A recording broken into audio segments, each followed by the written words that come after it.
ನಿಮಗಿದು ಗೊತ್ತಾ?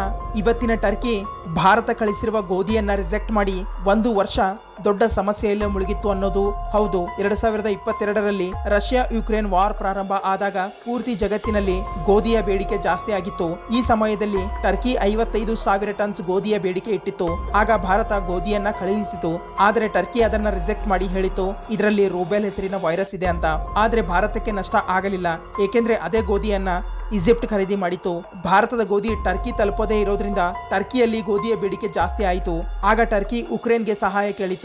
ಆದರೆ ಯುಕ್ರೇನ್ ಯುದ್ಧದಲ್ಲಿ ಇರೋದ್ರಿಂದ ರಷ್ಯಾ ತನ್ನ ಎಲ್ಲಾ ಗಡಿಗಳನ್ನ ಸುತ್ತುವರಿದಿದೆ, ಅದಕ್ಕೆ ಗೋಧಿ ಕಳಿಸಲು ಆಗೋದಿಲ್ಲ ಅಂತು. ಮತ್ತೆ ಟರ್ಕಿ ರಷ್ಯಾಗೆ ಸಹಾಯ ಕೇಳಿತು. ಆಗ ರಷ್ಯಾ ಹೇಳಿತು, ರಸ್ತೆಯ ಮಾರ್ಗದಿಂದ ಗೋಧಿ ಕಳಿಸಲು ಆಗೋದಿಲ್ಲ, ಬೇಕಿದ್ರೆ ಸಮುದ್ರದ ಮೂಲಕ ಕಳಿಸಬಹುದು.